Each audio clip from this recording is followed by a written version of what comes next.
¿Qué tal? ¿Cómo andan? Bueno, quería hacer un video diferente contando un poco mis vivencias con una consola que la verdad creo que me definió como jugador de videojuegos. Y esa consola es nada más y nada menos que la Nintendo 64.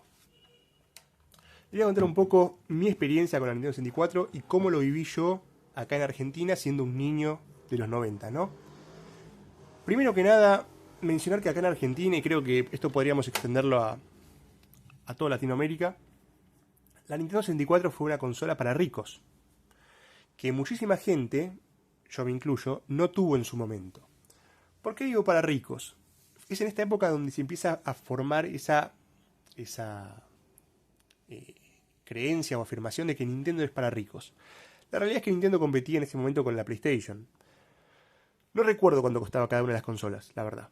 Pero sí me acuerdo una cosa. El valor de un juego de 64 era en realidad casi el mismo valor que un juego de PlayStation. Original. Original. Pero ¿qué pasaba? Acá en Argentina los juegos de PlayStation eran copias. Entonces se vendían a un valor mucho menor y eso hacía que los padres prefirieran comprar una PlayStation a sus hijos que una Nintendo 64, porque a la larga el nene se iba a aburrir de tener un juego solo y un padre no podía estar gastando $60 constantemente en juegos para sus hijos. Hoy en día es otra historia eso, ¿no? Hoy en día es otra historia. Entonces, la realidad es que la PlayStation acá se impuso mucho gracias a la piratería. Esto no es para desmerecer a la PlayStation, no es que gracias a la piratería únicamente. Tiene un catálogo increíble, tiene sagas que iniciaron ahí y sagas que continuaron ahí. Desde Super Nintendo continuaron en PlayStation. No es para desmerecerla para nada, pero sí hay que mencionar eso, de que la 64 era una consola de elite.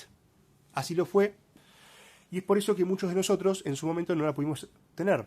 Yo era uno de ellos, me acuerdo verla en las jugueterías, hay una juguetería acá en Argentina que se llama El Mundo del Juguete, donde yo recuerdo pasar por la vidriera y ver un televisor con una 64 que tenía el cartucho de Mario 64. Para mí, ver eso y ver el diseño de esta consola, miren por favor este diseño. Ver eso y ver esto era el futuro. Yo veía esto y para mí eso era el futuro.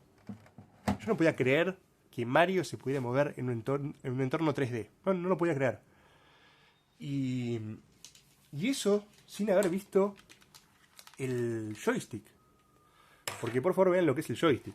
El joystick de 64 es un salto bastante grande con respecto a lo que eran los joysticks en ese momento. Incluso el Super Nintendo. Se venía de Super Nintendo, que era para mí el mejor pad que hizo Nintendo, donde se implementó los LIR, que bueno, después Sony copió para el de PlayStation. Pero acá teníamos una cosa diferente. ¿Cómo se agarraba esto? Bueno, había tres formas de agarrarlo. Así, para muy pocos juegos.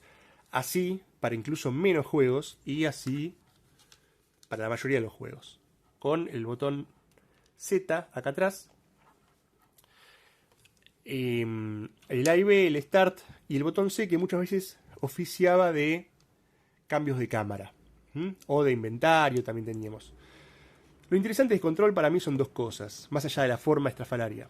La palanca, la cual, bueno, en este caso la mía, yo se la reemplacé por un repuesto tipo GameCube. La palanca, obviamente, porque la 64 está llena de juegos en 3 dimensiones. Pero aparte también teníamos esto acá atrás, un puerto.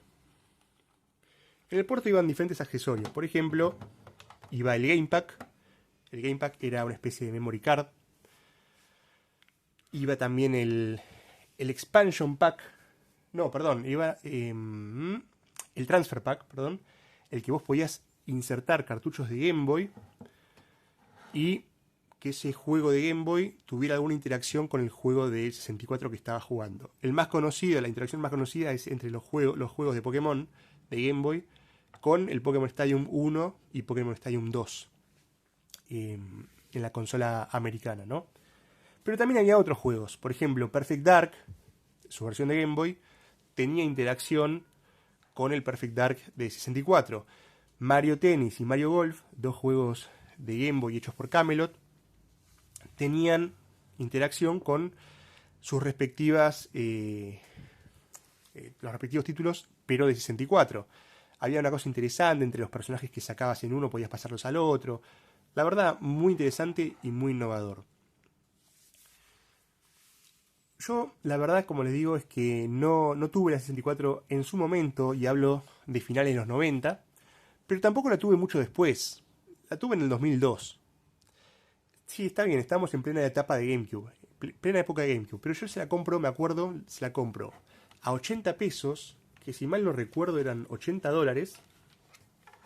Se la compro a un amigo de colegio y me la vende con dos joysticks. Con ese joystick, bueno, no sé si es exactamente, creo que no, uno gris y uno azul. Y después yo me compro uno negro, que tengo hasta el día de hoy. También le reemplacé el stick. Y me acuerdo que me fui comprando los juegos de a uno y me duraban muchísimo, porque yo en mi casa tenía la tele que tenían mis papás en el comedor, tenía antena, no tenía video compuesto. Entonces yo no podía conectarla, la 64. Porque encima tampoco tenía el cable, porque hay un accesorio que es un cable AB con antena, pero yo no lo tenía, yo tenía el que venía, el cable AB video compuesto. Entonces lo jugaba en la casa de mi abuela, que sí tenía. La tele de mi abuela tenía video compuesto. Pero ¿qué pasaba? A lo de mi abuela iba los días viernes y sábados. Entonces jugaba una vez por semana a la 64, cuando me la compré. Me acuerdo que al principio me la compré y no pude comprar ningún juego, entonces los alquilaba. ¿Dónde los alquilaba? Bueno, los alquilaba en Blockbuster. Blockbuster tenía alquiler de videojuegos de Nintendo. Sobre todo de 64 y de Game Boy Color. Eso yo recuerdo. Recién pude comprarme un juego de 64, creo que a los 2 meses de haber tenido la consola. Y ese juego fue el Mario 64, obviamente. El juego que marcó y esbozó el camino a seguir para, no solamente para hacer juegos, sino para hacer juegos en entorno 3D y sobre todo plataformas en entorno 3D. Recordemos que en la época de la Nintendo 64, muchas compañías third parties que hasta ese momento le habían brindado su apoyo incondicional a Nintendo, se fueron, la dejaron en banda.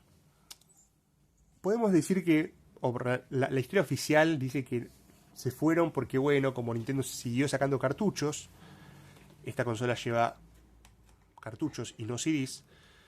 Como Nintendo siguió sacando cartuchos, los juegos eran tan grandes que no entraban en un cartucho, entonces tenían que entrar en un CD y por eso partieron. La realidad para mí es otra y tiene que ver más con las políticas codiciosas que siempre tuvo Nintendo con las third parties. Si no saben de eso, estaría bueno que investiguen cómo se manejaba Nintendo, por ejemplo, en la época de la NES. La verdad, con el tema de los juegos publicados por otras compañías. Entonces me parece a mí que las compañías, cansadas de ese, entre comillas, maltrato, decidieron irse con PlayStation, que era la nueva, ¿no? Entonces Nintendo se quedó sola. Básicamente se quedó sola. Sí, está bien, hay algún juego de Capcom por ahí perdido, de Konami, tenés el Castlevania, tenés el Mega Man, bueno, el 64. Pero las importantes sagas, por ejemplo Final Fantasy de Square, no estaban. Y Final Fantasy siempre estuvo en Nintendo, siempre. Pero el 7 sale en PlayStation. Entonces Nintendo queda sola. ¿Y qué hace? Bueno, saca juegos ella. Pero tiene un aliado incondicional. Ese aliado se llama Rareware, que en la época de Nintendo 64 se cambió el nombre a Rare. Rare era una empresa inglesa que ya venía trabajando con Nintendo en la época de Super Nintendo. Hay un juego muy interesante de Rare para Super Nintendo, aparte de los ya conocidos Donkey Kong Country, pero hay otro juego muy interesante, ya hablaré algún día de ese. Pero en esta generación, para mí, Rare brilla, porque saca clásicos, ya no saca nada más juegos interesantes, saca clásicos. Tenemos el GoldenEye 007, un shooter, un juego de película, o sea, basado en una película, que creo que es el mejor juego basado en una película que yo haya jugado por lo menos. Y es el juego que definió el género de shooter en esta generación. O sea, el mejor shooter de la generación es este. Es este. O sea, digan lo que digan, es este. Pero no solamente tenemos 007, tenemos también, por ejemplo, Banjo-Kazooie. Que Banjo-Kazooie agarra todo lo que hizo Mario 64 y lo lleva un paso más. Tenemos Donkey Kong 64. Tenemos Shit for Gemini. ¿Qué más tenemos de Rare? Tenemos Blast Corps. Tenemos el Conker's Bad Fur Day. El Diddy Kong Racing, que se para sobre los hombros del Mario Kart, pero hace algo totalmente distinto. Te mete un modo historia muy interesante. Te mete también diferentes vehículos. Creo que de hecho en el Diddy Kong Racing es donde aparece Banjo-Kazooie. No, Banjo aparece, Kazooie no. Banjo la primera vez aparece ahí. Lo mismo Conkers, están como personajes jugables. Bueno, el Conker's Bad Fur Day lo mencioné. Es un juego ya de culto. Algún día también vamos a hablar sobre ese juego. Pero la realidad es que Rare fue un aliado indiscutido. Y gracias a él, a esa empresa mejor dicho, es que Nintendo 64 en parte fue lo que fue, ¿no? Lo otro a mencionar de la 64 es que también traía, por ejemplo, el accesorio, el Rumble Pack, que lleva dos pilas AAA, perdón, acá abajo. Yo igual el mío le hice, lo abrí, hay que soldarle un cablecito para que use la corriente del mismo control, cosa que vos nunca debas necesitar pilas y lo puedas usar tranquilamente. Ahí es un mod muy, muy sencillo que se hace. Así que esto te permitía tener la función Rumble en el control. Me acuerdo que venía en el Star Fox 64, que en España se conoce como el Island Wars, me parece. Venía este accesorio. Había otro accesorio importante también, que era la memoria expansible. ¿Por qué pasa? La 64 traía un puerto acá arriba para, donde dice ahí Memory Expansion, para expandirle la memoria, la RAM. De 4 pasaba a 8. ¿Y esto para qué era? Bueno, era para algunos juegos. Tanto para que algunos juegos corrieran, como para que algunos juegos corrieran bien. Por ejemplo, el Perfect Dark hacía uso de esa memoria. Vos no podías jugar el Perfect Dark, que también es de Rare, no podías jugarlo sin esa expansión. El Zelda Majora's Mask no podías jugarlo sin esa expansión. Mejoraba las texturas y permitía que el juego corriera. El juego Donkey Kong 64 podías jugarlo sin esa expansión, pero habían descubierto que tenía un bug. Y el bug, la única manera de bypassearlo era con esa expansión. Por eso es que salió el expansion, la memoria expansión, para el Donkey Kong 64. Pero bueno, yo me acuerdo que la 64, en mi caso, jugaba... bueno, ahí conocí la saga Zelda, ahí jugué el Ocarina of Time, me enamoré de la saga, conocí el Mario Party. O sea, yo me acuerdo que lo llevaba a las casas de amigos, en juntadas que hacíamos. Me acuerdo que había otro amigo mío que tenía 2 controles. Yo tenía 2, ya teníamos los 4 controles. Y muchos juegos, quizás yo todavía en ese momento no los tenía, entonces los alquilaba en Blockbuster. Nos quedábamos en la casa de un amigo y bueno, alquilábamos los juegos. De esa manera jugamos Smash Brothers, el Mario Kart 64, que era un clásico, el Mario Tennis, Mario Golf, no recuerdo haberlo jugado en la época. ¿Qué otro juego? Bueno, los Mario Party, los 3 los jugamos también en la época. El Wave Racer 64, un juegazo. También el de Star Wars, creo que se llama Star Wars Racer, me parece, con los pods, las carreras, también muy lindo juego. El Star Fox también, bueno, ese lo tenía yo. El F0, otro juegazo. El F0 X, creo que era. F0X me parece que era, sí. F0X, juegazo. Que siento que la consola 64 tiene 15 títulos que son impecables. Y después el resto creo que es relleno. Pero los 15 títulos son demasiado buenos. Luego, eso fue en la época de los principios de 2000. Luego, bueno, salió la Switch hace unos años. Y claro, la Switch incluyó como parte de su servicio online, empezó a incluir juegos de otras consolas, como la NES, como la SNES y como la 64. Para lo cual sacaron el... Bueno, no se llega a ver, pero bueno. El joystick oficial de 64, inalámbrico, que la verdad es idéntico. Es idéntico en material, es idéntico. Y creo que es la mejor manera de experimentar los juegos de 64 en la Switch. Sobre todo si vos los jugaste en 64. Quizás si vos no los jugaste en 64, medio que no tenés el apego por el control. Pero si lo jugaste en 64, y te va a parecer muy raro jugar un Mario 64 con un Pro Controller. Muy raro. A mí me pasó eso. Entonces, bueno, tenemos esta opción en Switch para poder jugar los juegos tal cual como para mí se debe.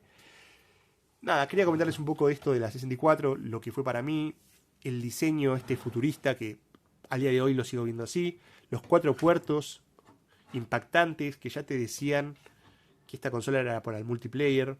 De hecho, creo que eso a mí me definió como videojugador, no solamente porque conocí las grandes sagas de Nintendo, como Kirby y Yoshi también, el Kirby Crystal Yards, el Yoshi Story, que es más flojeli que el Yoshi's New Island, perdón, que el Yoshi's Island, la verdad, pero es un lindo juego. Pero la realidad es que esta máquina era magia y lo sigue siendo. Siento que no... Que mucho de lo que saca Nintendo hoy en día está basado en esta máquina. Era otra época de Nintendo. Era otra Nintendo. Siento que... No sé. Hay algo que de esa época que se perdió. Pero tengo los mejores recuerdos. Y cada tanto la verdad es que vuelvo a jugar en la 64. Conectado al TV de tubo.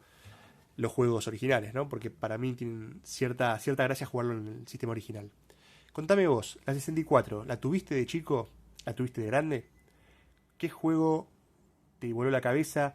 ¿Qué juego no tan conocido recomendás? Hay varias joyitas ocultas en la 64. Y no sé, cualquier anécdota que se te ocurra, déjalo en comentarios. Algo que te recuerdes de tu infancia, algo que te haya venido a la mente con este video. Te mando un saludo.